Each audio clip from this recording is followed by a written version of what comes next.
microphones. We're going to be starting in about 30 seconds.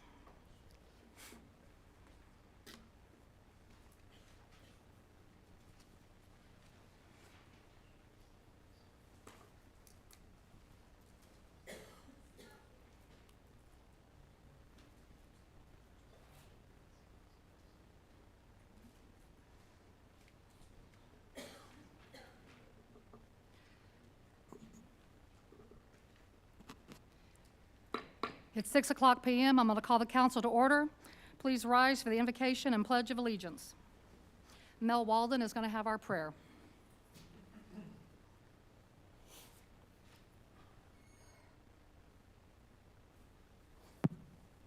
What a good shock.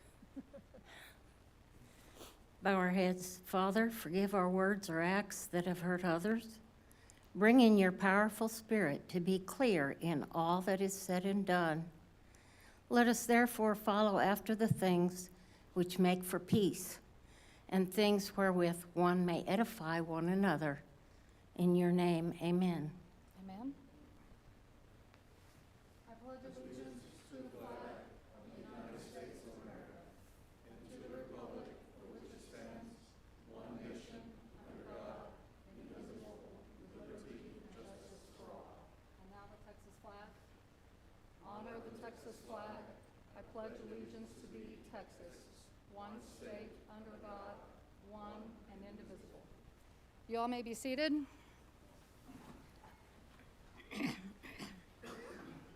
It is January 18, 2024, and we have a quorum of council present. So I'm going to move to agenda item number 2, Mayor's comments. I want to welcome everyone to the meeting. I hope everyone stayed warm and safe after our little winter blast. A thank you to our fire and our police that continue to work despite the cold temps and the icy road conditions, so we appreciate you guys. I would like to say a few words relevant to our last meeting. As public officials, we were elected to run the business of the city, to make decisions in the best interest of citizens, and to be open and forthright about those decisions. We signed up for that responsibility. We didn't sign up to have citizens openly attack us at meetings. We didn't sign up to be slandered on Facebook. We didn't sign up to be bullied by our peers during meetings. I welcome all constructive criticism. That is the democratic process. That people can come speak at our meetings and give us their feedback on the work that we're doing. They can tell us what they like, what they don't like how our water tastes, the need for more sidewalks, infrastructure repair, more services that they want or need. But hate speech has no place in that. As mayor, I do not condone citizens using these meetings as their forum to make personal attacks on our characters, to use bullying tactics, to make threats, to yell at us. And as council members, I hope you wouldn't either. These methods are counterproductive.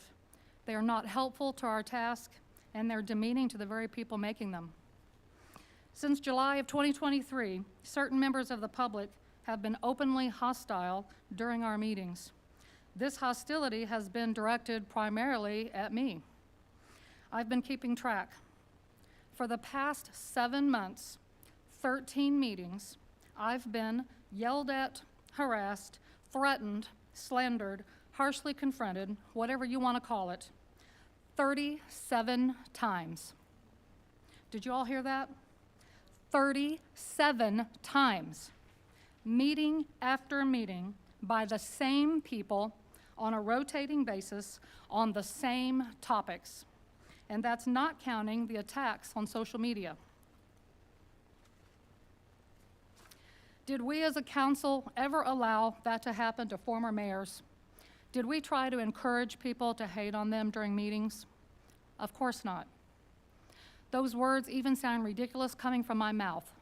So what's changed? Why is this behavior acceptable now? We have developers here that want to invest in our town. We have applicants here that want to work for us. We have staff here that need us to focus on the important issues related to their departments. All these people are counting on us. As I once said in a speech while serving on council, Let's do the job we came here to do. Let's work together to support each other so we can best serve our community. I want to leave you with this thought. We each play a role in the lives of everyone we meet. We can either be an inspiration or a discouragement to others. We can choose to help people, support their vision, and treat them with respect, or we can choose to hurt people, judge them by their imperfections, and make them feel small. So citizens and council, I'm going to ask you tonight, what role are you playing in the life of me, the mayor of Keene? And what role are you playing in the lives of all the people that you meet? Council, just one announcement. We have executive session scheduled tonight for interviews for the city secretary. And we've been requested to possibly bump that earlier in the meeting, maybe close to 6:30 if we can. So I'm going to be keeping track of the time. And if that's possible, then we're going to make our best effort to do that. All right, moving on to agenda item number 3. Public comments. Mr. Knott.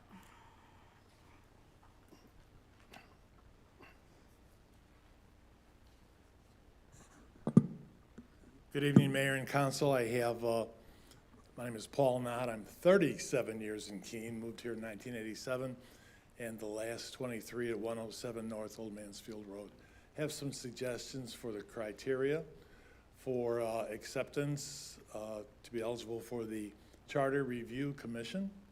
It's just 4, very simple, has nothing to do with religion or race or background or gender. Simply 1, if you were a member of a previous charter commission, then I would think you'd be welcome to be invited for this one. Also, if you're a citizen of the United States of America and you pick the minimum years, I suggest 5 to 8. You'd be eligible if you're a resident of Keene. Minimum number of years, I suggest 5 to 8. You'd be eligible, and if you're a registered voter. So, United States citizen, resident of Keene, registered voter. There you go. Thank you, Mr. Knott. Thank you. Wes Schramm.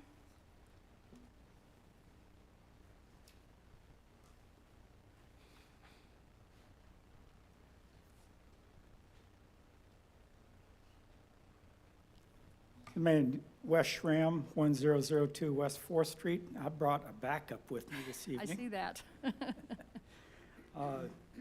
This young man is Brian. He's a student at Joshua ISD.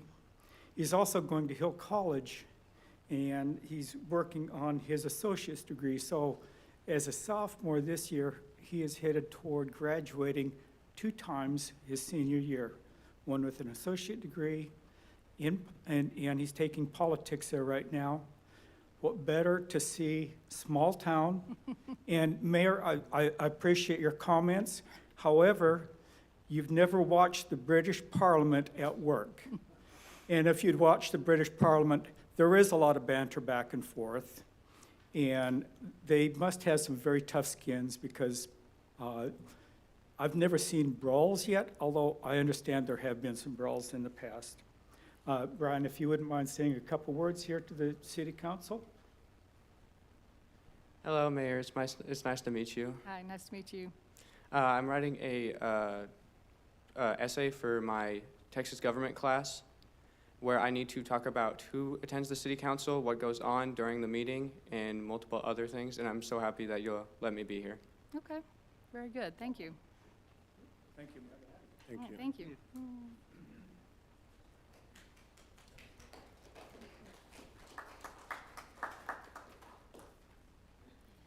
Okay, agenda item number 4, reports. A, receive a report and hold a discussion regarding the city manager's report. Mr. Batlow? Good evening, Mayor and Council. Just a couple things to announce. We did receive multiple bids back for our ARPA projects, one being the Old Betsy sewer line, the other being the Pleasant Meadows water line. Quite a number of bids, so that's very competitive. So the good news on that is we should be able to do some of those urgent projects this fiscal year and get those off the books and get the money spent in time, and we won't have any time constraints with that, with losing. Other thing is, we just got word today that our impact fee study is almost complete, so we'll be bringing that back to council in the near future for a discussion on that. So that's all I have. Thank you. Council, do you have any questions for Mr. Batlow? The filter system for the well, has it been Yes. approved or? So we just, see, I just received a text from Derek. The engineer got the last quote and recommended one of the quotes, which was well within budget. It was a good price, and we're moving forward with that, the purchase order to buy that filter. So Thank you. Any other questions? Okay, moving on to agenda item number 4B, receive a report and hold a discussion regarding November and December 2023 financials. Mr. Williams?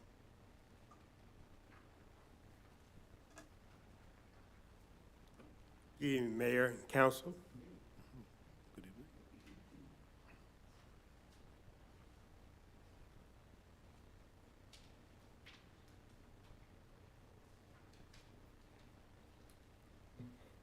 I will bring you the November, December financials, and due to time constraints, I will hit on the big items. Thank you.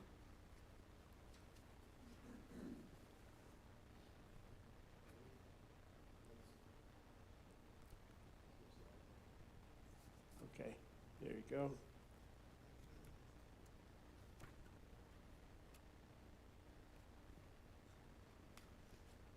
Okay. These are the revenues for the month of November, and the big ticket items are, of course, property taxes and sales taxes. In comparison to last year, you can see the similarities. And right now, we are doing quite well. We did get a substantial boost from the fire department. Thanks, Chief. And as you see, the bottom total numbers, 585,000. About this time last year was 480. So that's a good plus on our end of at least $100,000. So, any questions on that? Here's the expenditures, very similar to the Novembers of last year. If you focus your eyes at the bottom numbers, you can see that although the expenditures is quite up, it's because we have more personnel this year than last year about this time. I think you recall last year personnel was about 40 to 45. Right now, we are fully staffed just about at 52. Big difference than with personnel, so that's why you see the variances of that. Here's the sales tax in comparison to last year, 94,000 to 90,000. Do not worry about the percentages because we have increased the budget more for this year than in comparison to last year. 1.3 million compared to 1.2. Here's property taxes, very similar to the sales tax. We increased it. We are doing quite well in comparison to that, but still a little bit below target. We'll talk about December when it comes. We got some good news on that. Water and sewer funds, once again, very similar to November's of last year. Even the bottom numbers, the percentages, 22%, 21% last year. We did increase somewhat in the revenue for that, but not as much. In comparison to the month, very similar in the expenditures as well as the revenue collections. We're still a little bit down below the target for this year. Sewer, very similar numbers. is really down on the expenditures this year. Thanks to our Public Works Director, he's really watching over what is being spent. Here's the numbers from the bank statements and from Pinnacle Bank. And nothing to compare with right now. It's just that we are keeping it very steady and mild. The numbers are there, and if you have any questions, you can contact me in my office at any time. Any questions? Are you gonna at some point show the 75,000 that we put into the street market plan? Is that on here? That won't be until probably January budget. Okay. Excuse me, January presentation. Here's the December's. And the good news with that, we got over $1 million for the month of December. That never happened, ever, for the city of Keene. So a little over $1 million we received for collection for December. I really want to point that out. That's very good news. That means that we're going to most likely reach the target. Although we increase the revenue side, we're still going to meet it. Sales tax, very similar. The numbers are there. We are hovering pretty good, close to the target for that. Other big numbers, court fees, you can see we almost doubled it for this year, so we're doing an excellent job with that. And I think that's one of the things a couple of the councilmen wanted me to really point those out. We are really treading the way to increase that. Also, the fire and rescue, they are very steady above the target for right now. Fire chief has been doing a great job in touching base with the association and the ESD to make sure that we get our funds. So we're doing an excellent job with that. The bottom line number, once again, we're doing a little better than last year, although we have less targeted revenues last year. We still is well above our target for this year. Any questions? Here's the expenditures. Good news with that, it's been very steady in all the departments. We've been doing quite well. Reason why non-departmental is a little high, we had just paid our quarterly property tax insurance, property insurance. Those are quite high, to be honest with you. This year, they increased it by 15%, so you can see why that has been high. And that's across the state of Texas, not only the city of Keene. Any questions with that? Sales tax, in comparison to last year, a little more than we had from last year. So we're doing quite well once again. Although the percent is 22%, that's somewhat skewed because of the increase of the budget. Property taxes, the 1.5 million I indicated, we're doing quite well for that. So we're above the target, and we'll probably continue to try to do so through the month of February, when most of the collections has been done. Here's the water sewer. In comparison, very similar to that of last year, even in percentage-wise. So not too much of skewing of the numbers. We have gotten a little bit in percentage-wise increased somewhat, but mostly you want to feature eyes on the interest income. Thank you, Councilman Bells, from last year to have us to increase the money market rates in comparison to the market. You can see the big difference, $18,000 more at this time that we have increased than last year. And we did our due diligence, and these are the results. So we want to continue to look at Pinnacle Bank next year about this time when interest rate will be going up again. That's good news for us. So we'll be challenging them to increase those. Any questions? Water fund revenues, very similar to last year's. The numbers somewhat down on the expenses about this time.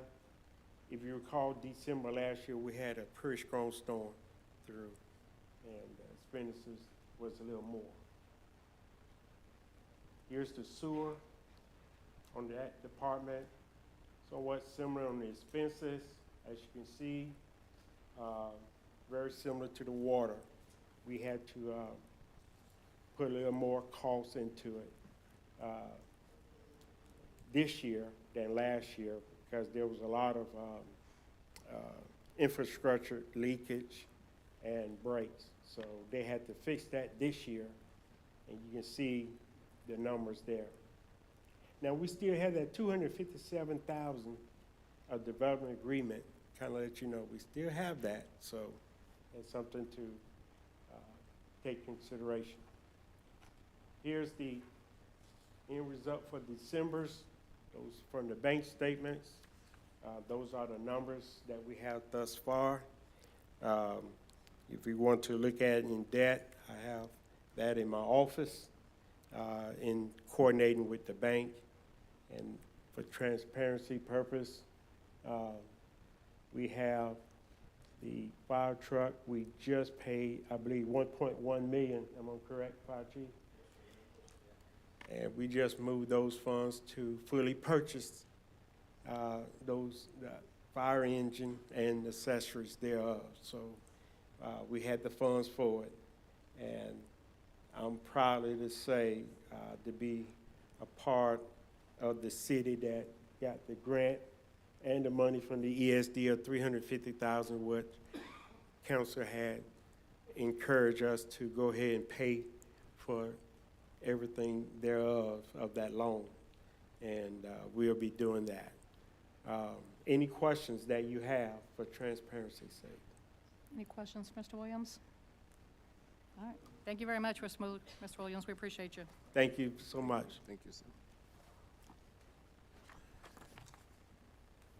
All right, agenda item number 5, we do not have any public hearing items, so we can move on to agenda item number 6, consent agenda. All right, council, we need to approve the minutes. I need to pull this out of the consent agenda and go ahead and put it into general discussion, and go ahead and explain what you have before you here on this red line copy. We did not get the notice published in the paper in time for the last meeting in order to approve that ordinance number 2024-667, which is the zoning change for the Allsup's gas station. So we need to make a motion to approve the minutes, and I'm going to change that to say not consent agenda. We're going to approve the minutes as presented by staff with the following being expressly noted, and that is that the action by the City Council on item 5A of the meeting in approving ordinance number 2024-667 is void because of the failure to publish the hearing notice in the newspaper in accordance with section 531.037 of the Texas Government Code. So that is the motion that we need to make tonight. Does everybody understand that motion and why we're making it? Anybody have any questions? There are a couple of, well, there's a couple of other errors in the minutes also. Okay, yes, I did think I sent one in myself, I believe. What correction did you have, Ms. Beeson? 7C, I think it was Mr. Don Martin that presented the ordinance, not James Kidd. I caught Is that your one as mic on? well. Is your mic on? Sorry. I'm sorry. Yeah, thank you. 7C, and then also E.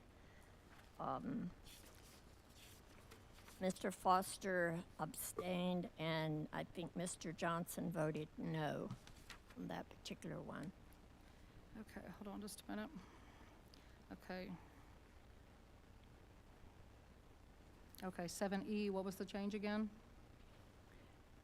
It's written here that Mr. Foster and Mr. Johnson abstained, but Mr. Johnson voted no, Okay, and Mr. Foster abstained, okay.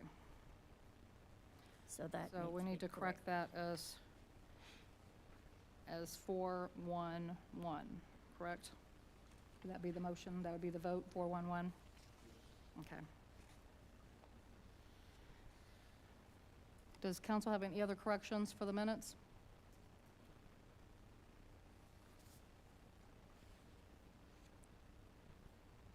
Okay, I'm gonna just go over the corrections one more time, just to make sure our interim city secretary who's watching on live stream is catching that. So we're gonna make a motion to approve the minutes with it being expressly noted about the action on the ordinance being void. And we're also gonna say, and for, per corrections, as stated by Beeson. And those corrections are agenda item number 7C. That motion to approve should be indicated as presented by Don Martin, not James Kidd. That's one correction. And the other correction is item 7E. And that was the motion to appoint Daniel Gathings to the Type B EDC Board. That motion carried 411 with council members Foster abstaining and Johnson voting no. Okay, council, if you'll keep that in mind and make a motion. I'll just make a motion to approve the minutes as read by the mayor. Okay, all in favor, raise your hand. Who's, Need a second? who's second? Is there a second? Sorry, I second it. you seconded, okay.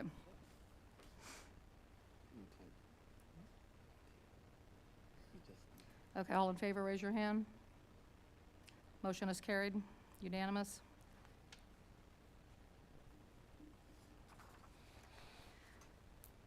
Okay, it is 6:26. Do we have time to move on and do anything under general?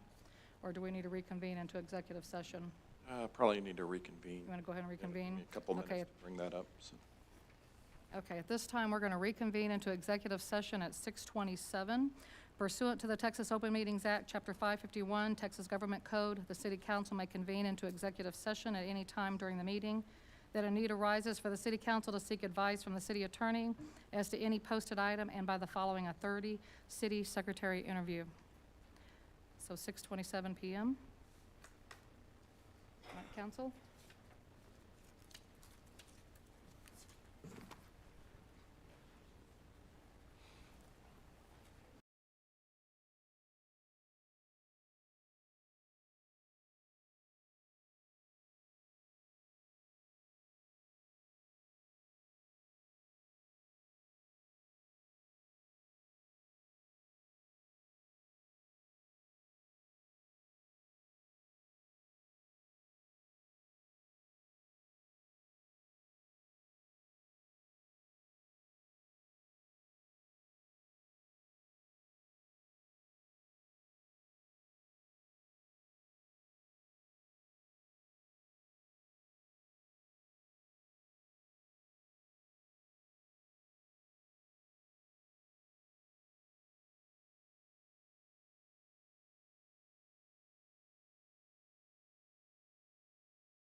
going to reconvene back into open session at 7:39 PM.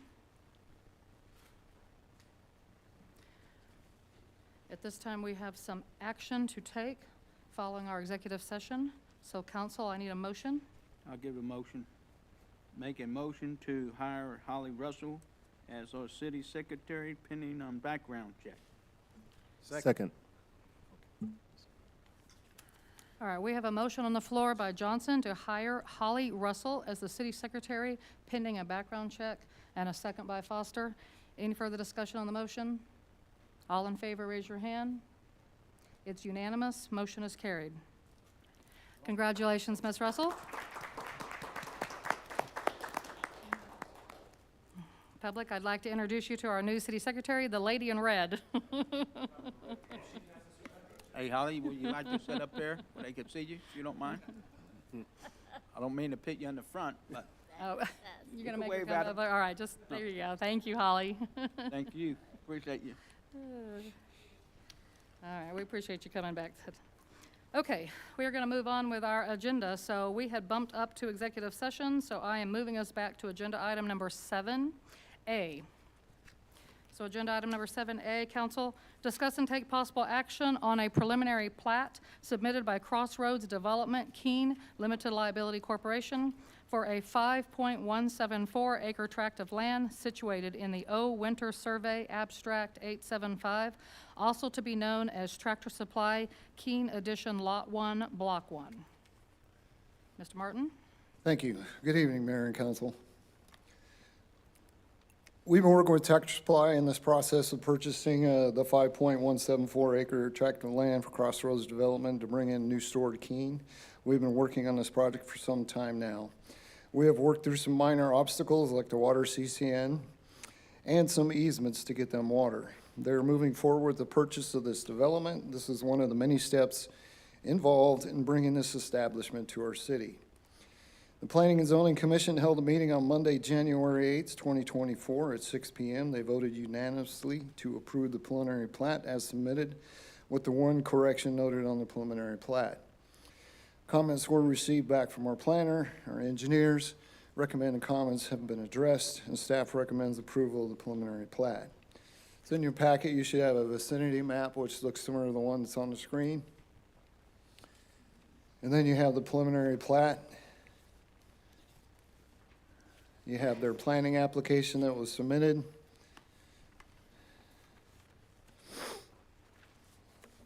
And then section 156045 preliminary plat, that is our actual ordinance. And it states in there what needs to be on the preliminary plat. And it does state that only P&Z needs to approve this, but in the past, we've always brought it to council kind of as a courtesy.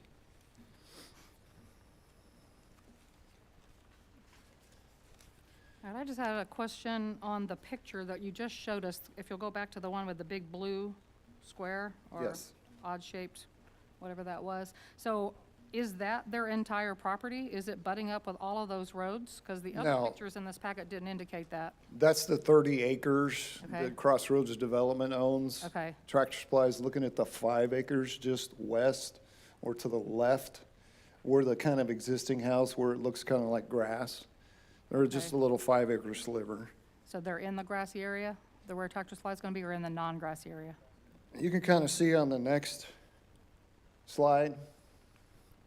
Well, that one doesn't really show it. Let me see if I have there. I don't. In your packet, you should have the, where it shows Tractor Supply, like construction plans. Do you have this one in your packet? Yeah, I saw that one. Yeah, so that whole 30 acres you can kind of see is Okay. around, and then you can kind of see where the 5 And they're just acres, doing that small little that portion small of it. little sliver, that's correct. So this is next to the Spanish church, right? Yeah, there's 2 houses in between the Spanish Okay. church and it, Okay, so it'll be the Spanish church, 2 houses, and then Tractor Supply. correct. And then is there going to be space on the other side of Tractor Supply before we get to the gas station? Is there gonna be what? I'm sorry. Is there other space? Isn't the gas station down further on that same area? Correct, down at the They're bottom not of the next to the hill. gas station, though. No, no, no, There'll be another field. There'll be still some treat Right. area there. yes, Okay, they'll be in the middle of that. There's 27 acres to go. I'm trying to get a perspective of where it's going to be, yeah. yeah. So there'll be another area, and then the gas station on the corner. The 27 acres and land behind Tractor Supply as well. Okay. All right, Mr. Schramm, did you have a question?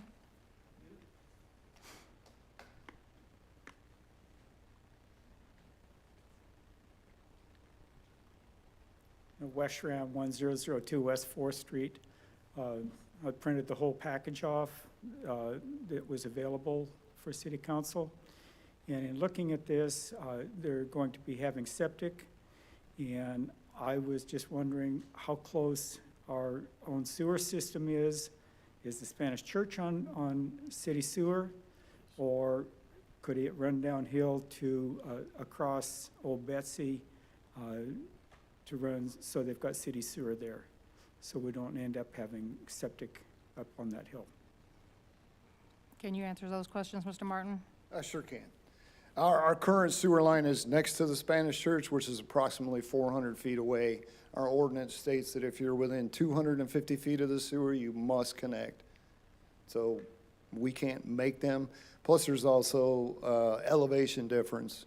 So if they were to get on our sewer, we would need another easement to either cross those two properties or go back to TxDOT, ask for another easement, and there would have to be a lift station in, or we would have to run sewer all the way down the hill down, which is probably close to 1,000 feet away. So according to our ordinances, they are allowed to have septic as long as TCEQ approves the septic tank, as long as they have a minimum of 1 acre. That answer your question?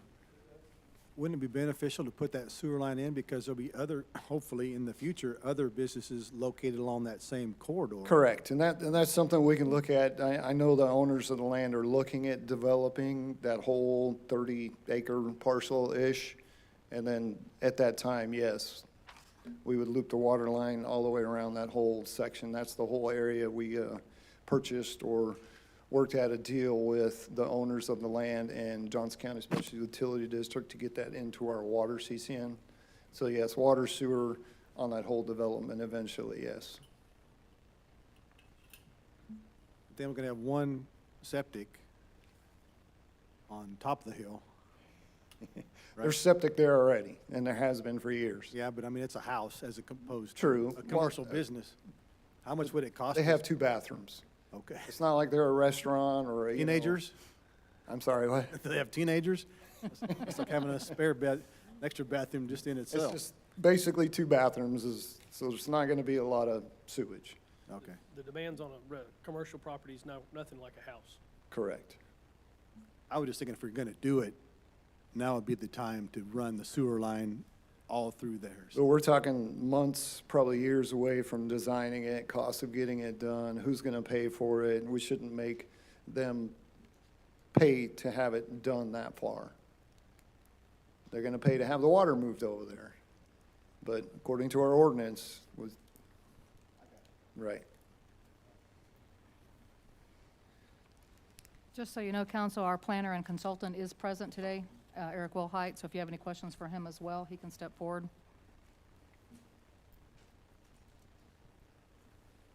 And then in your packet also, you kind of have the conceptual plan of what their store is gonna look like. It's about 25,000 square foot indoor store and about 27,000 square foot outside for their yard area. So we're looking forward to getting this project off the ground and going, and hopefully this will be like an anchor and get that whole corner of, Business 67, Highway 67, and Old Betsy moving along, getting more interest. Mayor, I'd like to make a motion to approve the preliminary plat as presented by staff.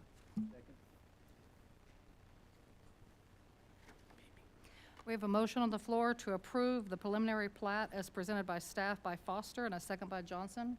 Any further discussion on the motion? All in favor, raise your hand. It's unanimous, motion is carried. Thank you. Agenda item number 7B, discuss and take possible action on a replat submitted by Jesus and Veronica Palomares for a 1.11 acre tract of land situated in the Jeremiah Williams Survey, Abstract 870, being all of Valverde Villa, in addition to the city of Keene, also to be known as Lot 1R, Block 1R of Valverde Villa. Good evening again. The Palermos purchased this property back in 2016. They contacted us in 2022 and inquired about building on this land. The land was originally one lot when first platted back in 1989, I think. And you can kind of see it over there. It would be on your far left over there. I think it's Block 5 or Lot 5, Block 1, where it says Hysteria Lane, which was never put in. I can point that out to you if you'd like.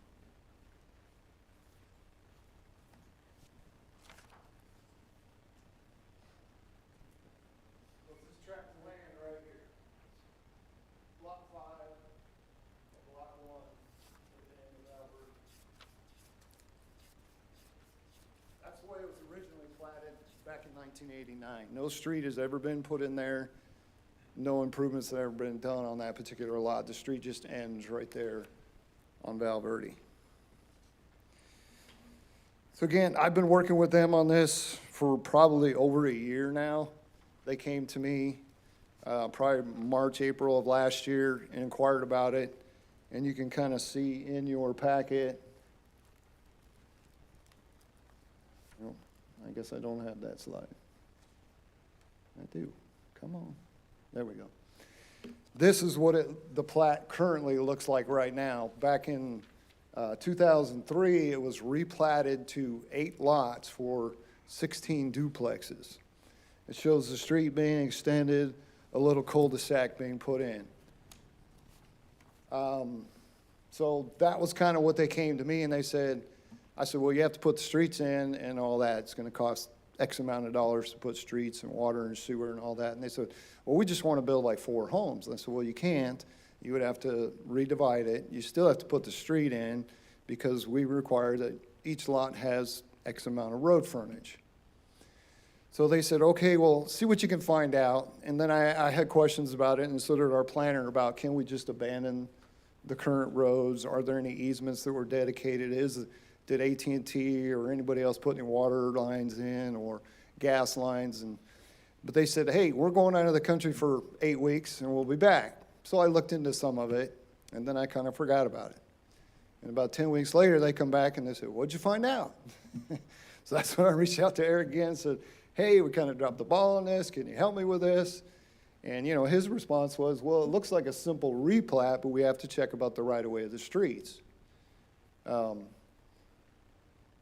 So, doing some research and looking at our Texas local government code, it says that you can do a replat, and I think I have a copy of that. Section 212.014, replatting without vacating a preceding plat. It says a replat of a subdivision or part of a subdivision may be recorded and is controlling over the preceding plat without vacation of the plat if the replat, 1, is signed and acknowledged by only the owners of the property, which they own all those lots. They bought it as one piece of land, is approved by the municipality, which would be you, and it does not attempt to amend or remove any covenants or restrictions. So it is allowed. Now, the other issue we have is fire access.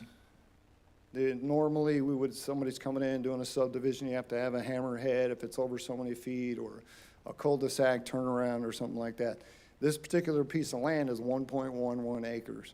They've been paying taxes on 1.11 acres ever since they purchased it in 2016. They just want to build one house on it. I asked them to give us, and I can show you a copy of what their current plat is if you want to see a larger one of it. Mr. Dan, could you hand those out? Thank you, sir. Yeah, it's the ones over here.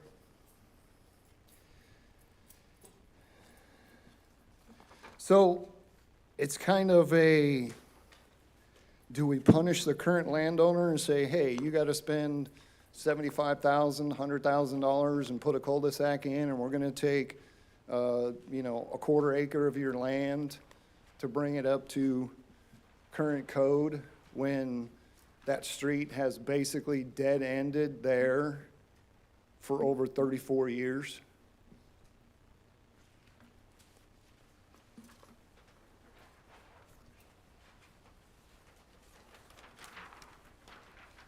We're going to share.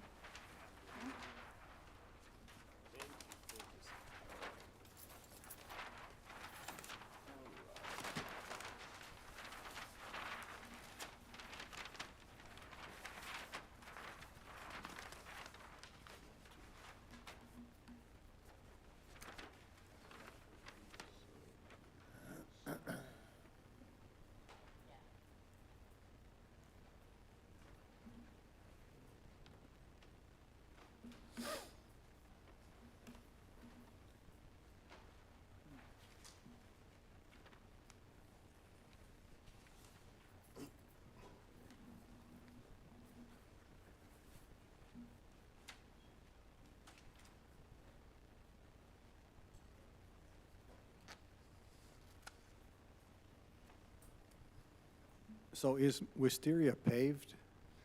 No. The pavement ended right at the end. Like at that 90-degree, at the 90? Wisteria doesn't exist. Right, Wisteria was never put in, so basically the road ends right here and has ever since then. Okay, so the road ends right there. Right in front of the, what's that, 1, 2, lot 1, 2, 3, 4.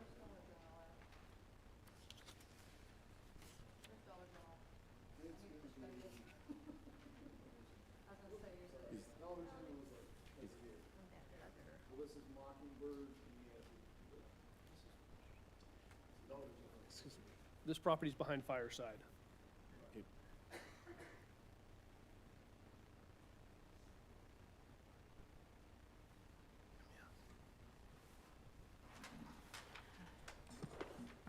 So their house will be, where they're planning to build is at the end of Alberti with a 30-foot build back there? correct. It'll be behind that. And so we're not going to allow any other residences on that. So this 7.5 building line there on the left side of this wouldn't be a factor, correct? No, no. Okay. Yeah, they kind of want to build their house.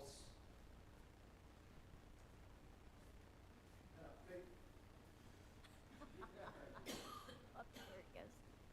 Kind of right about where the lot 1R, block 1R is, kind of facing the street that way, so you go out there, the front of the house will face that way.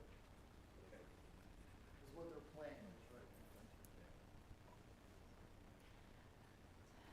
So, Mr. Martin, you believe that we can go ahead and just do away with the right-of-way that was originally platted there in 2003 by just a simple replat? We don't According need to to the file an Texas abandonment ordinance? That's the way I understand Texas Local Government Code, and on the new plat. Down at the bottom, under general notes, is this plat governs all dedicated road setbacks and easements per previous plat recorded.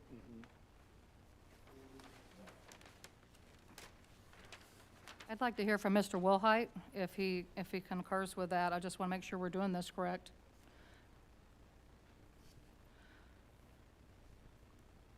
I think in two aspects, my opinion would be that there's a section in your code of ordinances that talks about abandonment of real property, which is the right-of-way that was dedicated by plat. Any right-of-way that's been dedicated, the street hasn't been built, but the right-of-way is there, and it was done via the previous final plat. So the right-of-way exists. In order to abandon that, your code says that it has to go through an ordinance approved by city council to abandon that right-of-way, not by plat. As far as the dead end, that's the length of the, right now, your code of ordinances says that you can't have a dead-end street, but it is in a subdivision ordinance, so that allows you, the previous city council, to waive certain requirements of the subdivision ordinance. So if fire is okay with having a dead-end street, then you guys could be okay with it. I'm not saying, the ordinance typically says it has to have some kind of turnaround, mainly a 50-foot cul-de-sac. Obviously, we understand that takes up a lot of space on a single lot. But there are other alternatives to doing that to have fire access, but I'll leave that up to fire department as to whether they think they need a dead end on that. But there's also just a transportation aspect of it. I realize it's been a dead end for 30 years, but the code is what the code is right now. So that's, from a planning perspective for y'all, that's what I look at. All right, is this a plat that you looked at? Did you already, have you talked to Mr. Martin about this and signed off on it? Not the final one to be in this one, I don't recall doing that.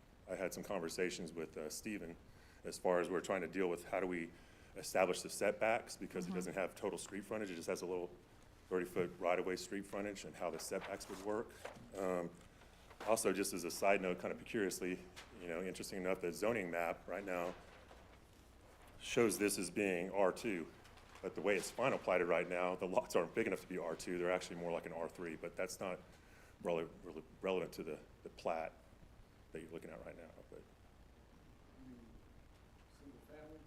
Yeah, it's zoned SF2, which is, however that happened when it was replatted, I don't know when the zoning map could be in error, but the zoning map shows the right-of-way as the final plat with that little cul-de-sac. The zoning map shows that right now, so because the plat was filed, and then wherever the base map for the GIS, the zoning map came from, has that recorded, but. What year zoning map are we using? Was it 20, it's the one that's online that I use. 2015? I think. Is it still the 2015? I have it on my laptop, I have to look, I can't remember. Because I know we need to update those. I would suggest to you that it's probably, time to consider updating it, because we have had annexations and new zonings, as you're aware, coming in, the canyons and those types of things have come in the past few years, and normally zoning maps, are updated as necessary, and that's kind of determined, but within every 5 years or more, they're supposed to be updated, but that's not really relative. I just bring that up as additional. Yeah, because we just ran across that we need to update our land use chart, so we probably also need to update the zoning map as well. And then probably look at some conflicting things, because, you look on for the setback, like on Tractor Supply, on the plat there, if you look at the zoning chart for the district development standards, there's a certain setback there, but then you look in the other section of the ordinance, there's another setback off of freeways and main highways, and they conflict. But normally we can work through that as staff on which one applies. So what does fire say about it? Does Chief Werner have input?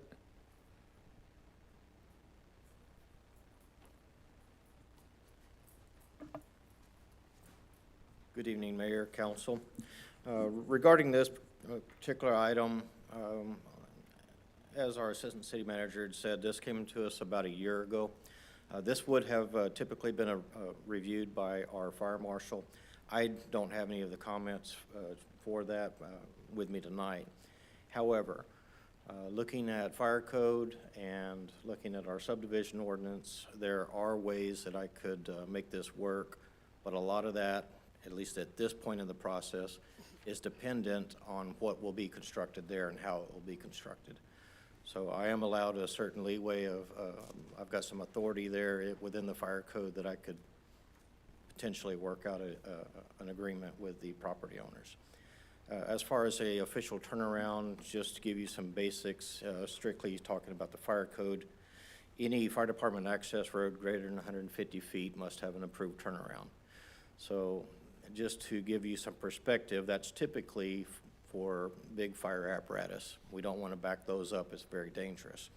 But it's more than that, it's for any large vehicle. So think about a trash truck going in to pick up dumpsters, whatever that case may be. They need to be able to get out safely as well. So this one is 250 feet, roughly, something like that. But again, I am allowed some leeway within the fire code. If there is any conflict between our subdivision ordinance and our fire code, then typically you have to go with the most restrictive. But again, I am highly confident that I can come to an agreement with the property owners depending on what they decide to build. And at that point, we would have to do a plan review and work an agreement with them. And would that be an easement, recorded easement with a separation on this plat? That I don't have an answer to. I don't believe so unless you're looking at having to abandon the current easement.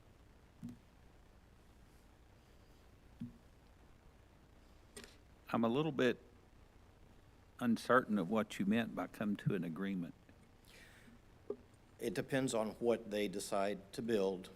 So for example, if they're looking at putting an apartment complex or a duplex, triplex, things like that, that's going to make a big difference. If it's a single family residence, that has fewer restrictions, or it's easier to work with as far as the codes are. If they decide they're gonna build 2 houses, that changes things. If they decide they're gonna build 4 houses or 4 buildings, that could change things as well.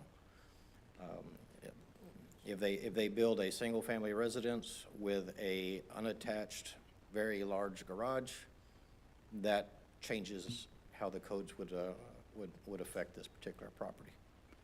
So I would have to, myself or the fire marshal would have to talk with them, see what their future plans are. But as I've already stated, there are multiple options allowed within fire code that we could work with them.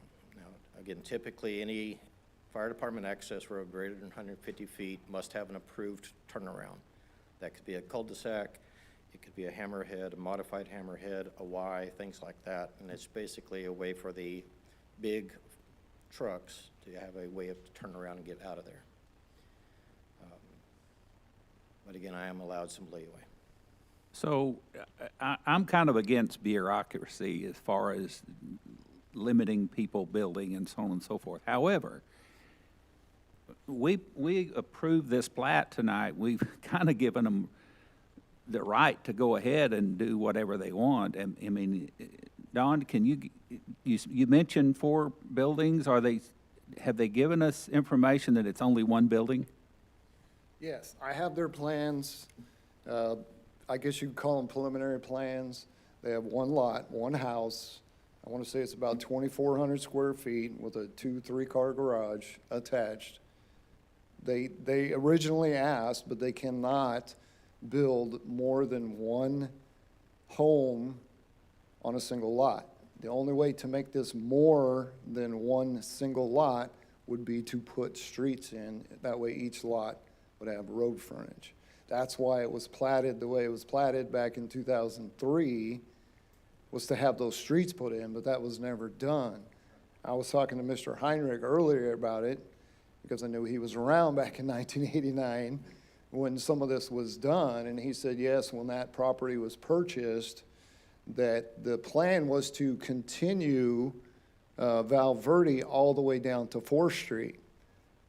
But the easement was never filed, and then somebody else ended up buying the land, which you can't run that through now. That street can't go through because somebody else owned that land. That's his history of it. So you're over the building portion here at the city.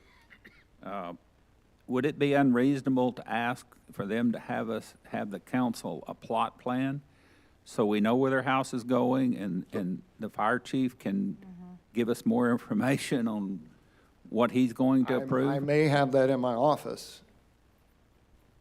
I may have that in some plans. I don't know if they have the exact site plan because they were trying to figure out which direction, how to orient the house. But I have some plans that they have submitted. But they can only, if this is replatted to 1 lot, they can only build 1 main building. So it's SF1, correct? Currently, it states it's SF2. I'm not sure, but I know the homes all along Val Verde are only SF3 because they're small lots, 50-foot wide, 900 square foot homes. The zoning really doesn't matter. It's single family, whether it's 1, 2, or 3, you just have a minimum square footage on what it's zoned as. So single family 3 would have a minimum square footage of 900 square feet. Single family 2 is like 1,200 square feet. Single family 1 is a minimum of 1,400 or 1,600 square feet. So it doesn't matter if it's zoned 1, 2, or 3, they're building just 1 house. Mr. Wilhite, go ahead and you can step forward. You had something to say. That's correct. There's only 1 single-family residence, primary residence, but they could do accessory structures as long as they still met code, as far as maximum amount, maximum square footage of lot coverage, and those types of things within the zoning code. Don't know that right now at this preliminary plat stage, and they probably don't know either if they're going to build the house right now. It could be a 2,400 square foot house. They could come 3 years later and want to do an accessory structure of some sort. Maybe at that time it triggers having to do something more with fire code. But the preliminary plat, I think it's a big ask to go a little bit far of exactly what specifically all their plans are, as long as they have the zoning and stay within the confines of what that regulates, they can do it. My bigger concern is I just want to talk to legal and make sure we're okay with the right-of-way abandonment being done by plat as well. Okay. And the 150-foot, just so everyone's clear, he's talking about where the intersection of the other north-south street is on Valverde. That's where the measurement starts from, is the closest cross street, which we look at that in all the residential subdivisions coming in, what the maximum block lengths are for cul-de-sacs and just block lengths is in your subdivision ordinance too. So even though we didn't build the streets, it's still our right-of-way, right? The city owns it? Dedicated right-of-way by- So through his property right now, there is a right-of-way that ours, I understand that he's put up a no trespassing sign on his property. Can he do that? Because he can't legally stop people from going down that right-of-way, correct? Well, Since it's been surveyed, platted? So how do you know exactly where it is? But you could assume that cul-de-sac is within that 30-foot right-of-way taken from Yeah. Valverde and then going to the left in the cul-de-sac. That was one of the original discussions I had with them when they came to me. I said, well, this shows that it's platted, that there's supposed to be a street here and here and here. They went back, and if you look at their tax certificate in there, they're paying taxes on that whole 1.11 acres of land. Are we gonna refund them the money for the street and the right-of-way? Over the last years, they've been paying taxes on it? Did it get filed? The final plat did get filed that that is our right-of-way? Yes, back in 2003. No. I don't know how the handle of the tax roll has been handled, but if it's been handled wrong, I mean, it it's just- sounds like it's not on our end. If he's paying That's why I taxes on said this something he is shouldn't be, kind of a but tough one. And like Mr. Bell said, you know, do we really want to be the bureaucrats? This is their land, they bought it, they've had it for several years, they want to build on it. I've already told them you can't do what was originally platted until the streets and sewer are put in, and you can't do 3 homes for your kids either. You can do 1 house, and that's all you can do, the way it is right now. So. Oh, may I have a question for Eric? So according to the plan that I'm looking at here, it seems we have a plan that was supposed to be followed, but now we are changing this one. That's the recorded final plat. Okay, so I deal with engineering almost all day long, so, but I know this is the original plan. Now we are switching to something else because, yes, to the second one. So just to educate me a little bit on this right of way, what is the process that the owner has to go through for them to be able to comply, to be able to do the abandonment of the public right of way? According to the section of the ordinance that I found is they have to submit, we have to get with the city attorney, create an ordinance. They have to submit a meets bounds of that right-of-way. And then that's attached to an exhibit to an ordinance to abandon the right-of-way. What specifically all the verbiage of that is, I don't, know off the top of my head right now. So, and then they submit that to the city staff, and then that goes through city council to adopt that ordinance abandoning that right-of-way. That ordinances get recorded, and then that'll show up on the plat exhibit getting away, because typically replats like this would also show ghosted the previous lot lines that have been platted and the previous right-of-way. It doesn't on this particular exhibit, though it should. Okay. But that's my understanding from the section in your code. That's generally the steps, and the steps are outlined in there, the items that the person has to go through in order to create that ordinance. Okay. It's in section 1.70 or 1-76, I think. So under that application, how much does it cost the I don't owner? know. I didn't look at the fees for something like that. And I they don't have think to it's file it incorporated. with the city or the You county? have to go through the city because it is an ordinance passed by city council. And then the And city, then this tax office would find out, because they're gonna find out, because if this plat does go through, once that right-of-way's gone, they should find out why. And I didn't look at the tax, I didn't look close enough at the tax maps, but the tax maps, like I say, show that right-of-way on their maps, because that's where the zoning map comes from that we use too, so. But how they're paying their taxes on the right-of-way, or, so they purchased right-of-way, the 1 point whatever acres, their title book sure had this final plat in it when they bought the land, and they could have saw that the 30-foot right-of-way was in there, but that's probably not their fault, so. But we are where we are right now, where they're trying to replat it. They can go to one lot. It's, and it meets all the minimum standards for SF2 that the zoning is. It's just. so during this application process, that's where we have to get the consent for utilities and all the things that are attached to that I don't property. believe that there's any utilities in there, and there's no easements, so that's one good thing. There's no easements to have to abandon that have to have franchise utility sign-offs, that they don't have anything in there and don't want the easement any longer. But that could come up in the future on some other things too. There have been times when there's easements that are platted that you gotta get franchise utilities to sign off on, or the city doesn't need them. But right-of-way is a little bit more complicated because it's been dedicated to the city, so it's platted city property now. And your code says that's how you get rid of it. You can't get rid of it just by doing a plat. The section I was reading today was section 176. It's in our ordinances. I'll show it to Foster here, called abandonment of real property. And it talks about general provisions. An abandonment ordinance is required for abandonment of any public right-of-way. So, and then it talks about the information that must be attached. Like you said, the meets and bounds description, and I guess that's done by a surveyor. And then the exhibit showing the subject abandonment, letters of release from utility companies, which you said we don't need, application fee made to the city of Keene, and a filing fee to the Johnson County clerk. So it kind of implies that they need to have a surveyor, and they need to get the description in here of the meets and bounds, and then they need to file with us an abandonment. We need to make an abandonment of real property certificate to them, issue one, so they can request to have the public right-of-way done away with, right? So theoretically, that would be the proper process for doing this plat. As I understand it from a planning perspective, but I'm not the city attorney either. I want to, but the code says. Yeah, so if they came to us and requested to abandon that right-of-way, and we granted it, they would go through these steps. That would be filed with the county and registered. Then it would come back to, say, P&Z for a plat. Not a replat, but just a plat. It would still be a replat. 'Cause you just Replat. have to get rid of those other. It's just not a minor plat. Okay. And like Don said, that it's never been built. It probably wouldn't go, to the south if they ever develop that property, because it is vacant to the south or to the west a little bit. So if they ever want to do it, they'd have to come over to the street to the west that dead ends as well to develop all that tract to come in there and have to extend the right-of-way that way.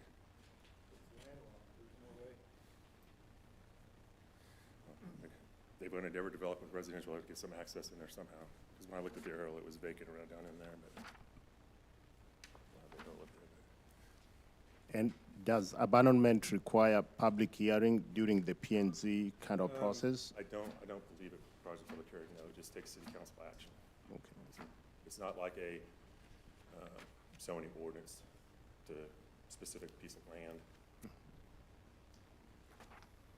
But again, it doesn't say a public hearing is required, but we need to. I didn't see that in there about the public hearing. It just says the request for the abandonment shall be made in writing to the city administrator. The city will file with the county all documents that are required to record the transaction. Current application fee must accompany all requests, and the Johns County filing fees shall be submitted with a separate check. And it goes on to talk about appraisals and stuff, and then the information that has to be attached. It appears to me that we need to have a little more work on it. Don, I'm not trying to overload you with this, but is everybody else seeing that we need some more work on this? Well, you have to keep in mind that once somebody files for a plat application, we have 30 days to prove, deny, whatever. If we don't, by state law, that 30 days is up, it's automatically approved. Okay. Where are we in that 30 days? Couple weeks, I think. I don't remember when they filled there, and they actually turned in all the paperwork. I've been working on this for over a year now with them, off and on. It's on their planning application as the date that they pay their fees and fines. Well, we're because we close to- failed to do the work, doesn't appear like we need to come in here and rush the council to make a decision. No, I'm not saying we need to rush the council either. That's kind of why they just passed a new House bill that allows council to approve to have all plats done administratively, so you don't have to wait 2 weeks for the next council meeting or 3 weeks for the next P&Z meeting, because once they pay their fees, you got a deadline and a clock you got to work by. Okay, what I'm trying to avoid is signing off on this and then fire marshal coming back and saying, no, we've got to have a turnaround. And that's as disappointing as anything for these people. I understand that, but again, it's like, why wasn't it done right in the first place? I can't go back in time and change the past.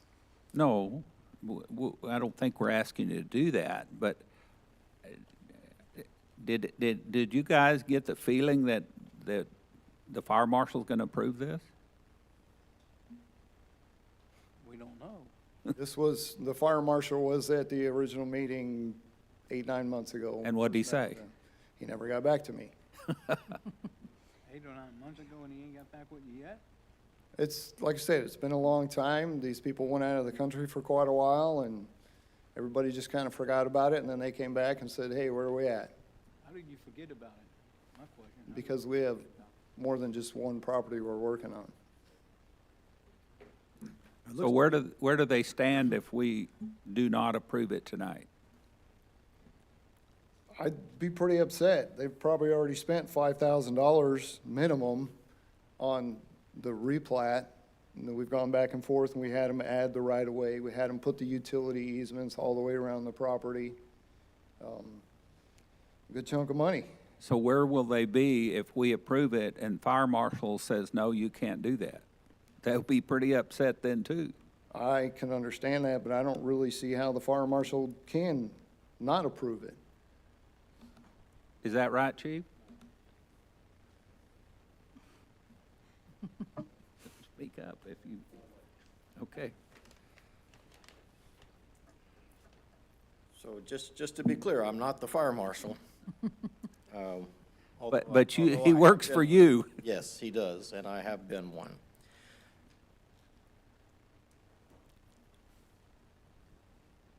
A lot of that, to answer your question, and I'll give you the typical code person's answer, it depends.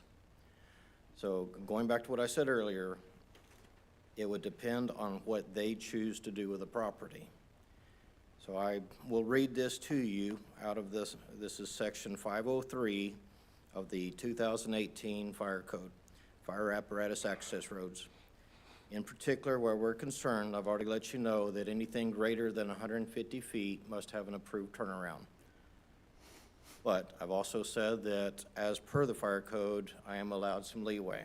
This is specifically under the exceptions for 503.1.1 buildings and facilities, exceptions 1.3. Fire code official is authorized to increase the dimensions of 150 feet where any of the following conditions occur. 1.3 specifically states that there are not more than 2 Group R3 or Group U occupancies. So that would be a single-family residence. So again, it depends on what they build and how they do it. So in this particular case, it looks to me, you're asking me to, shoot from the hip here. A single-family residence and 1 accessory building would be sufficient, and I would have the authority to go ahead and approve this under fire code. And that's all that I'm looking at is, are we going to adequately be able to protect that structure? Other considerations are your existing easement. Are you willing to give that up, modify that to maybe a utility easement or whatever the case may be? Or I also have to look at where on the property are they going to put these buildings, because there are other stipulations that I have to look at as well.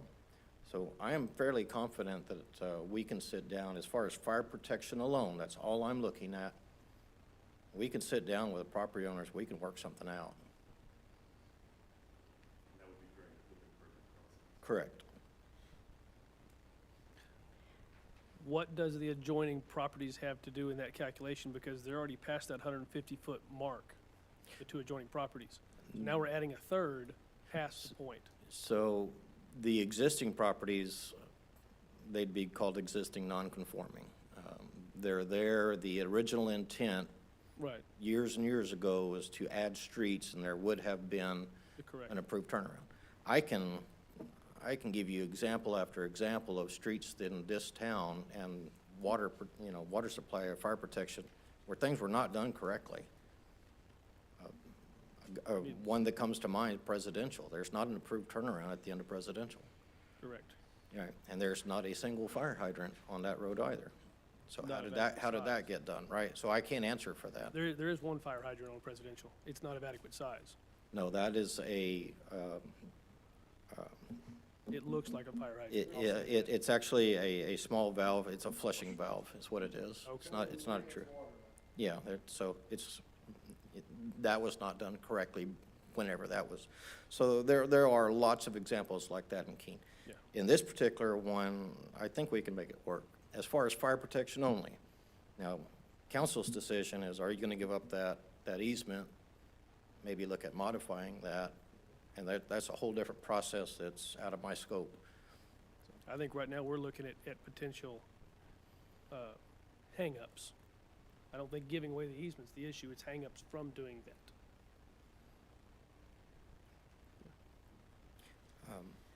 I cannot guarantee that I will make this work, but I'll give it my best, and I'm highly confident that we can come to an agreement with the property owners as far as fire protection. So we all know that we kind of have a name for delaying people on things like this, fire access, and I'm hesitant to approve this tonight and them have a problem down the road, because what you're telling me is Presidential was done incorrectly, we're gonna do it incorrectly over here. I'm not comfortable with that. No, this would be attempting to right a wrong. And what's the wrong? There was no approved turnaround on that particular street. And again, back then, I can't speak, I can only speculate. We promised we're gonna build another street, and so it was approved. Or we promised we're gonna put in a turnaround, and it was never done. But why are we promising anything? I mean, It's not us, it would be the developer. When it was subdivided, showed that they would have a turnaround as an extended before they developed those lots. That street and cul-de-sac would have had gone in okay, on the previous plat that's being requested to be replatted right now. Again, I'm speculating that the approving code official, whoever that employee was when that occurred, that may have been what happened. my question is, Don said he said 9 months ago, he asked, and he haven't got it yet? I mean, what's going on with that? Do you know? No, I don't. As I said earlier, I don't have any comments from the fire marshal. I'd have to go back and research Well, he that. needs to be here when this happened, where we could get questions from him if he asked me. That's what I believe. If it counts on him, then he needs to be here to explain to the council what's going on. Well, I guarantee I'll look into it as of tomorrow morning. I appreciate that. Thank you. Still reiterate with council, we need to make sure that the right-of-way abandonment is done correctly too, and not whether or not you can do it by plat or not. And as far as approving or denying, obviously we're. So we can all hear you? Again, that's one of the issues. The other issue is the abandonment of the right-of-way via plat or by what the Code of Ordinances says. And since we are up against the clock, you either have to, well, you can't approve it by conditions because it's not something as simple as correcting some notes or, errors on the plan. It's whether or not the right-of-way can be abandoned by plat or not. And if it can't, then this plat can't be approved. You have to recommend denial, otherwise we'll pass the 30-day clock. So what would your recommendation be, Mr. Wilhite, for us, how to handle this and do this the best way? To deny it tonight? Would that be your recommendation to That's my council? And then, That's my recommendation. and We'll then get with research that. on abandonment of the right-of-way, the real property, Yes, and we'll do all we can to expedite it with. and proceed with that first before we do a replat. That's correct. Okay. So if, I'm sorry, It would have to go back through P and Z, of course.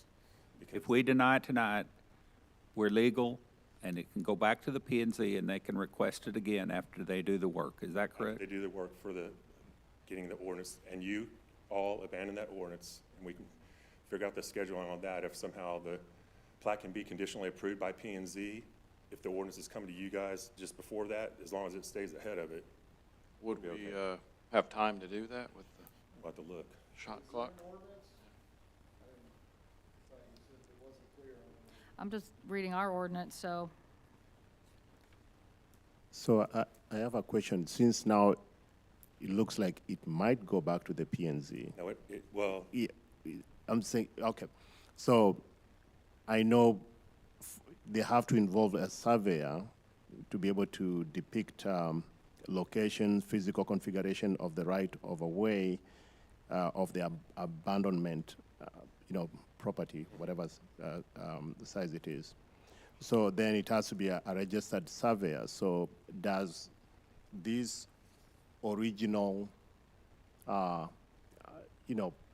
configurations kind of certify that, or they have to go back to square one to be able to get a surveyor, registered surveyor, to be able to submit for abandonment? This one. They might be able to do it as an office description without having to go out to the field since they have boundary survey. They can find down that 30-foot driveway. That'd be up to the surveyor. Okay. They could potentially create an office in Cedar Island, not have to do a ton of further work. An abandonment ordinance, yes. It's saying that we have to do an abandonment ordinance in order for them to abandon it. I mean, just because somebody applied for the plat and you're saying there's a 30-day, by law requirement that it'll just automatically go through. I mean, you can't just file a plat for something If we that, take no action, then yes, it gets done. But you can, like he said, if you deny it, yeah, then we're that taking clock action. stops, and then we go back to them and say, Yeah, we need 'cause- to do A, B, C, D, or whatever it is. So, I mean, yes, it Yeah. can be done.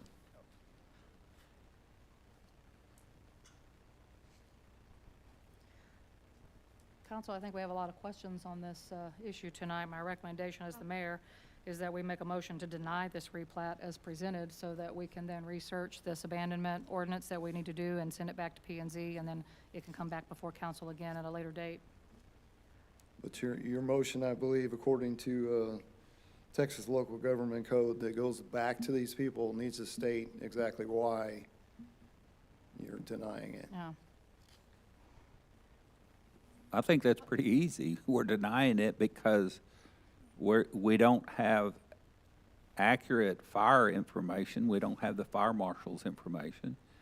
We don't have the information on this abandonment.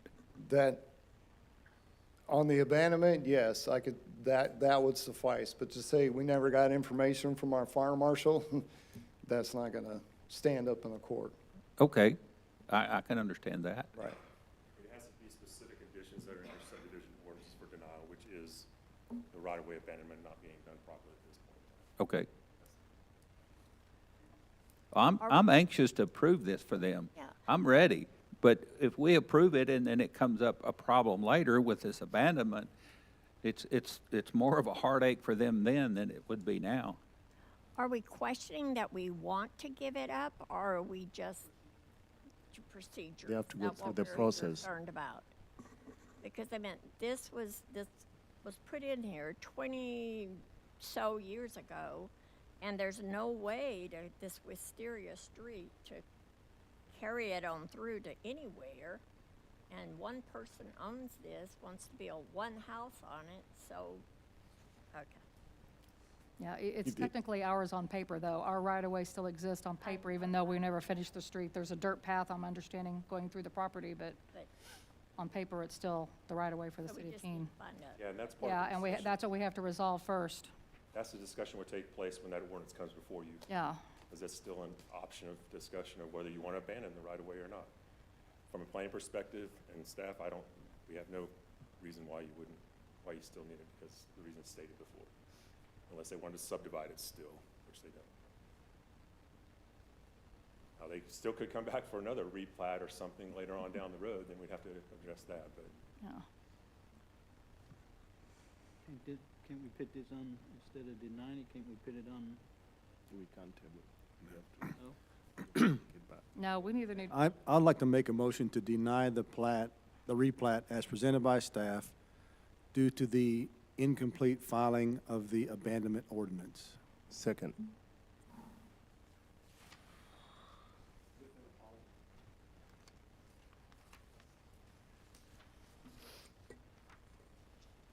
And in the meantime, we need to get with our fire marshal and make sure that's clear, although that's not the reason that we're denying it. all right, we have a motion on the floor to deny the replat as presented by staff due to the incomplete filing of the abandonment ordinance by Foster and a second by Gutwa. Any further discussion on the motion? All in favor, raise your hand. It's unanimous, motion is carried. Thank you. Thank you, Mr. Wilhite and Mr. Martin. Thank you. So the 30-day clock is now stopped, is that what I'm understanding? So when they come back, is it 30 days from when they come back, or is it the remainder of whatever time has elapsed? Clock restarts because they're resubmitted. I won't charge them a fee on the purchasing process, I charge them. They've already spent their $5,000. Do they have to go back and pay part of that again? I'm sure they'll have to pay some. They probably wouldn't have to do the whole 5,000. It all depends on what their surveyor charges them. Like Mr. Wilhite said, they might be able to just take the information and say, this point to this point to this point. They don't have to do the math or anything. It might be expensive. From my, This bureaucrat again. well, from my experiences, surveyors don't give away anything. They're gonna charge. All right, council, we've already made a motion, so let's go ahead and move on to the next agenda item. Agenda item number 7C, review, discuss, and take possible action on a Charter Review Commission application, which includes minimum qualifications for the selection. And I believe, Mr. Batla, were you going to present on this? Yeah, good evening again, Mayor and Council. You had asked about forming a charter review commission, and we did have to take a step back from that ordinance and determined how our application process works. So we already have an application process for boards and commissions, and I took some of the suggestions from the other council meeting. You have it in your packet under 7C. We have this online, and we can basically make it, add or take away anything that you'd like to see, but I'll just go over the current fields with you. Name, date, address, home phone, cell phone, email address. Are you a registered voter? Are you a Keene resident? Are you currently serving on a city board or commission? Are you or any members of your family related to a City of Keene employee? Have you previously served on a city board or commission? And there's a field where they can list any additional information you feel will be beneficial in your decision on choosing applicants for the Charter Review Commission. So that does exist and is in place, and I can amend that as needed.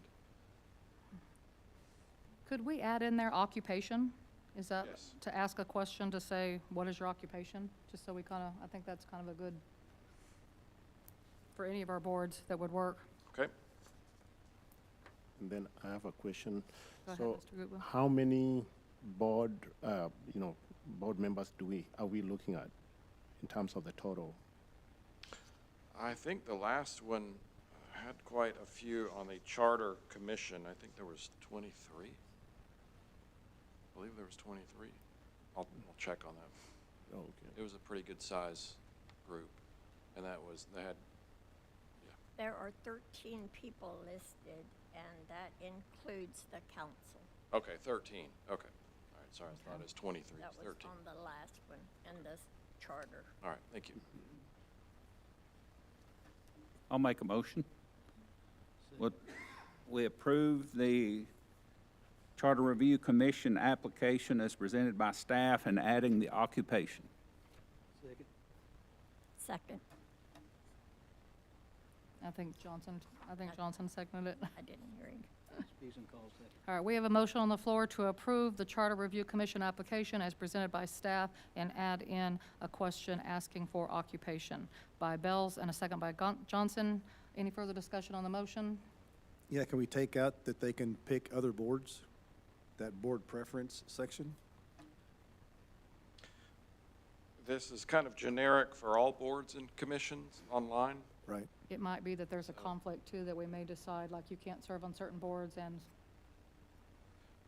some cities, if you're actually going to be on a charter commission, you have to resign from the board that you're on in order to serve on that one, because there's a conflict.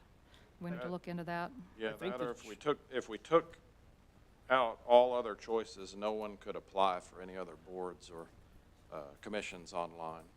I think that the charter review is one of the click-down boxes. Yes. So you'd Yeah, pick it's charter, gonna you'd be a pick charter click-in box, review, yeah. and if you choose to pick something else, it's. And I actually moved that to the top. Okay. Popped up first. Okay. So he kind of needs that for the other Option one, boards too. step one. Any other discussions on the motion? All in favor, raise your hand. It's unanimous, motion is carried. Agenda item number 7D, discussion and direction to staff to inform elected officials of their responsibility to file affidavits for conflict of interest per Chapter 171 of the Texas Government Code. I was going to have the city attorney here to help present to this, but he's not available tonight. Mr. Robert Brown was not able to come tonight. I guess Mr. Batley informed you guys. He had a court case that went long and wasn't able to make it tonight, but he assures Mr. Batley that he'll be able to attend our future council meetings. He just couldn't be here.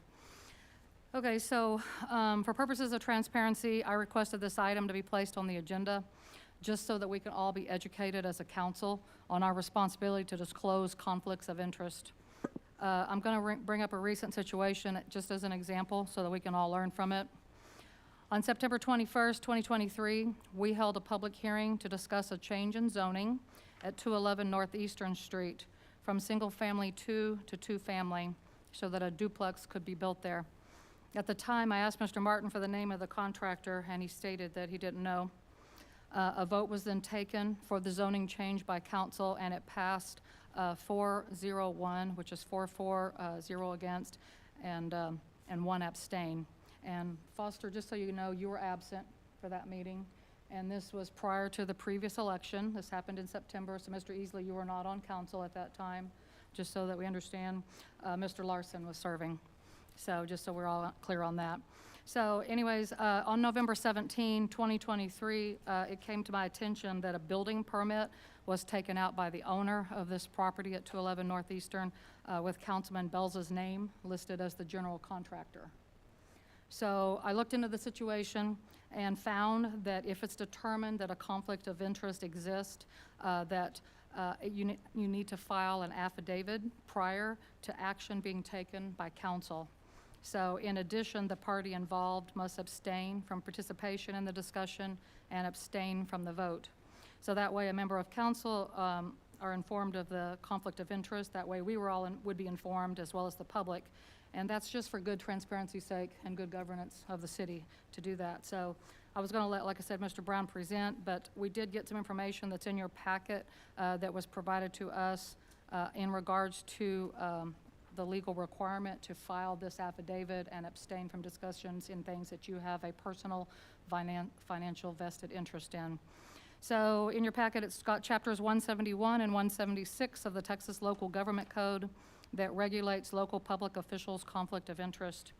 And it gives the considerations in here as far as how a public official determines whether they have a substantial interest if one of more of the following statements apply. And I'm not going to go through those statements. They're in the packet and they were posted online. But a public official who has such an interest is required to file before a vote or decision on any matter involving the business entity or the real property. And they file that with the city secretary or city administrator if we don't have a city secretary, stating the nature and extent of the interest. And then there's an example in your packet of the affidavit that's attached. And then once you do that, then when that matter comes up before council, the public official is required to abstain from further participation in the matter. And then they also have abstained from voting on the matter. And I did reach out to some other cities, and the way they handle it is they actually go a step above that, and they actually ask for the person who has the conflict to just step out of the room while the council deliberates, makes their decision. That way there's no chance of influencing any vote when you have that interest. So anyways, you have in here, like I said, there's several pages. I don't know if you've had time to read through them all. There was an affidavit in here that was provided to us from our interim city secretary. That's a conflict of interest affidavit and affidavit on abstention from voting. And that's something that you could file, and we could use this as an example. I think they included the city of Keene in here. And I think this is one she uses probably in her city.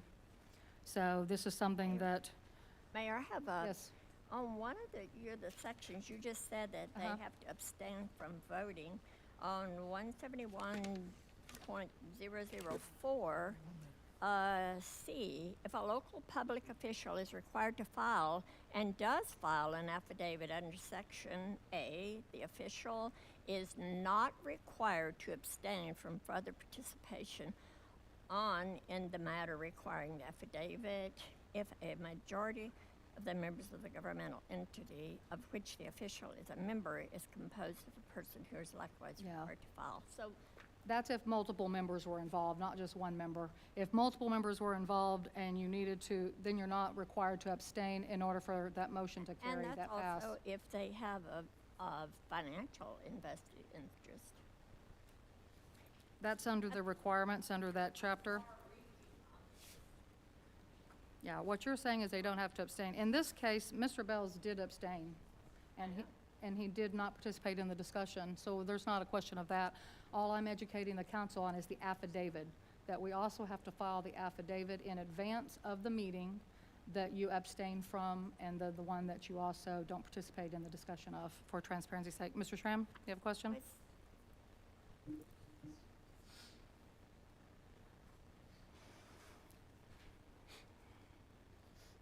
My question is, does this pertain only to city council, or does it pertain to like planning and zoning and the board members as well? I believe this does to all board members. I think this pertains to everybody. It's for all board members, not just city council. It's for A, B, yeah. And- If you have a financial vested interest, yeah, in something, a vote, you just file the affidavit with the city secretary, and that way, that information is given to the council, and then they can still, like I said, the person abstains from voting. I do know as a Realtor, I am Yeah. not allowed.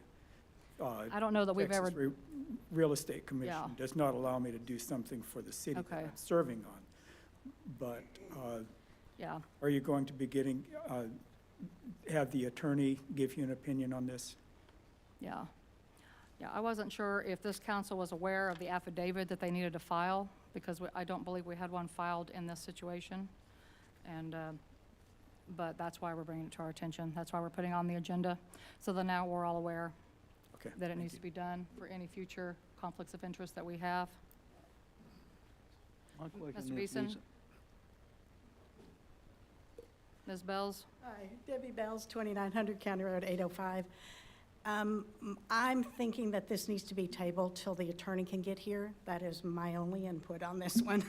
Okay, this is not an action item, just so you know, this is just discussion and direction to staff. So the only, yeah, so all this is just for information purposes. They're having a discussion, and then we're gonna direct staff to inform us of our responsibility to file this affidavit so that we can be transparent as a city government. Okay, so I believe in here, do you have a question? Oh, Mr. Beeson, go ahead. I just have a question. Okay.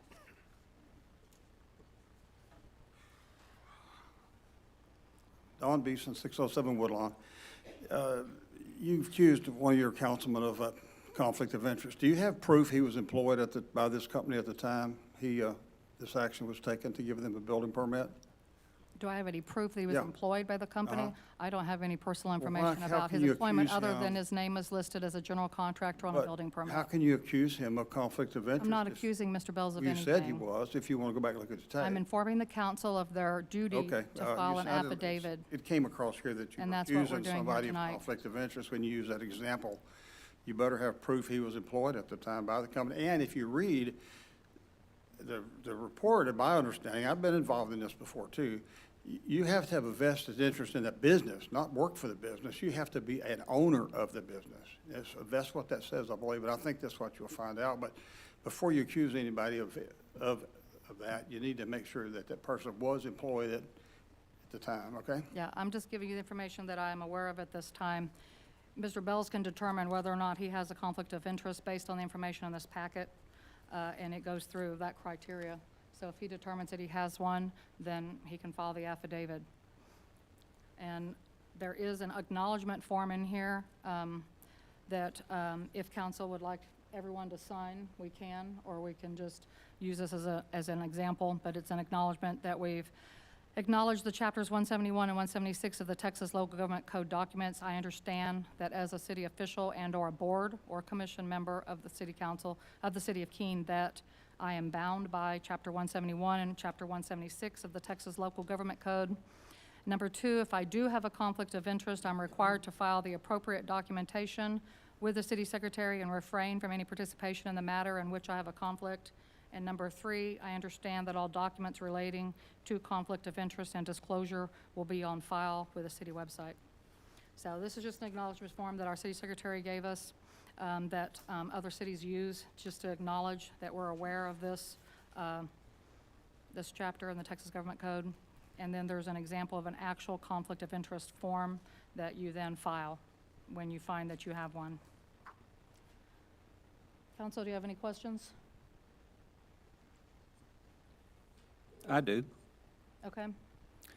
Since you've accused me of this, since you gave us our little kitty talk speech at the beginning of this, and you wonder why people are always attacking you, we have a mayor that has successfully appointed another council person to push the former city manager into resigning, led an attempt to recall 3 of the council members that disagreed with her, which has inflamed countless citizens, has 2 separate open meeting violations by not allowing citizens to speak, has expelled a citizen from the council chambers with no just cause, has 2 charter violations by giving a command to an employee not under your command, and a charter violation for attempting to push the city manager into firing another employee, to which she has openly admitted she wants fired. Not to mention your recent actions leading to the resignations of 2 valued employees, being the city secretary and the HR director. You want us to believe this is just something to try and protect the citizens? I think not. It's more like a witch hunt to discredit this council, bring praises from your few drama-inspired followers to pad your self-proclaimed resume for the fall elections. We are not fooled. Your MO is to keep this council stirred up with meaningless propaganda, then attempt to slip something wicked in a casual and innocent manner. To this I say, stop. Thank you, Mr. Bells, for your comments, which were out of order because they're not related to the discussion item that we are here to discuss. And you're out of order for accusing me. I guess I'll write you down as number 38. That's good. Any further discussion, council? Yeah, I'd like the attorney to explain better the third item, funds received from a business entity not exceed 10%. Explain funds. You know, is that salary? Is that contract labor? Is that a bonus? That needs to be explained. We can make a motion to, I think there's a motion here that, to adopt the acknowledgement form. We can make a motion to just table this until the attorney can be present. Yeah, it doesn't, I know, there was a motion here, but I guess for the acknowledgement form, but we have no action on the thing, so we can just move on. Any other comments? Well, no, when you get that clarification that Mr. Easley asked for. Okay, since the attorney is not here, I know there is a requirement that once you become aware of it, there are 10 days. So in this case, if it is true, then you're saying we might table it until maybe? Yeah, we don't have to do any action. She said there was a motion here, but we don't have to take a motion tonight. Yes, so, I mean,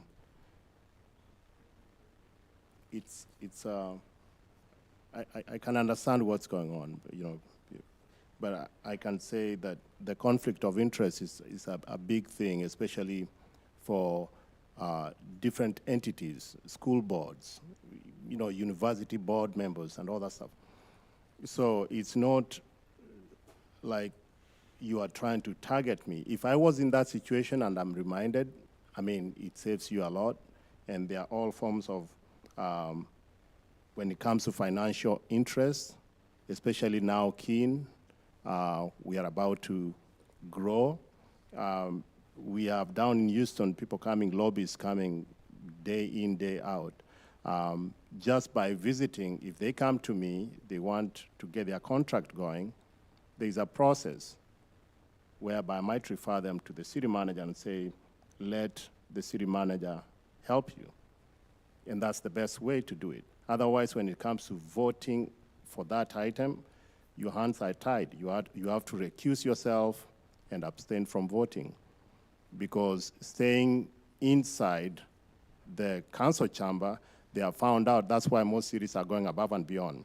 Body language, I can, sit down here and just wink at you and say, you know what, you better vote for that, even though I'm not voting.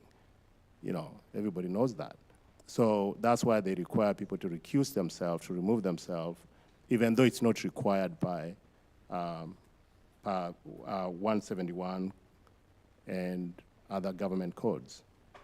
So I'm just saying maybe I think for this one, this is one of those things that we might need some education, like a workshop.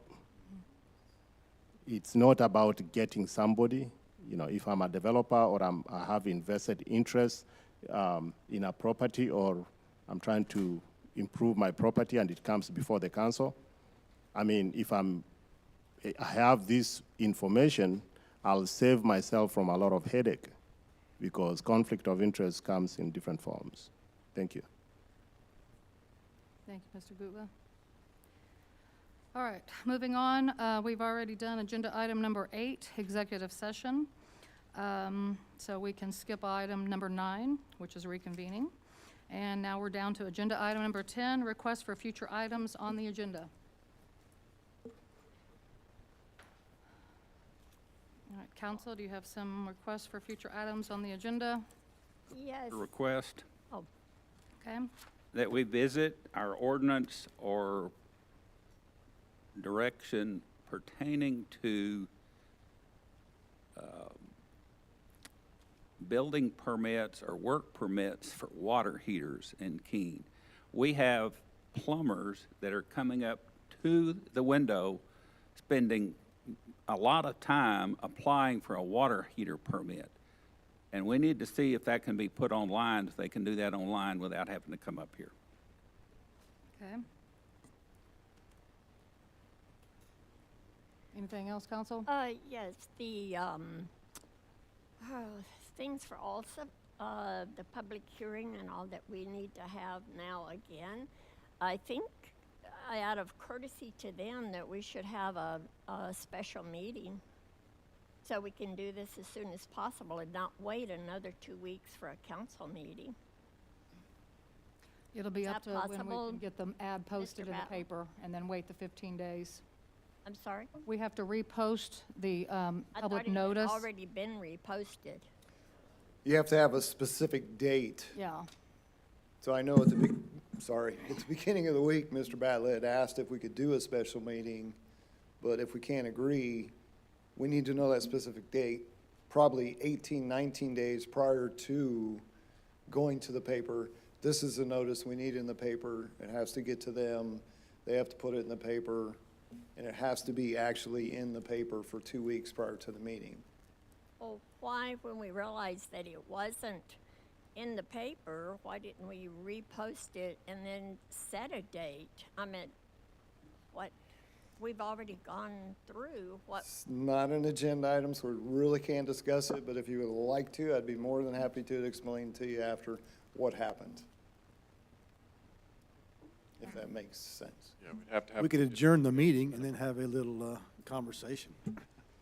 Yeah, that's fine. anything else, council? I have a question to the city manager. So I know we are not discussing about that issue, but based on, do we have a process whereby we are not going to keep going through this process whereby, I don't know the full story behind not publishing it? Yes, we discussed sort of like a pre-flight check for the pilots use, that everything gets checked every time and confirmed. So, yes, we do now have a process. Okay, thank you. All right, if there's no other business, council, it's 8:59 PM. I'm going to adjourn this meeting.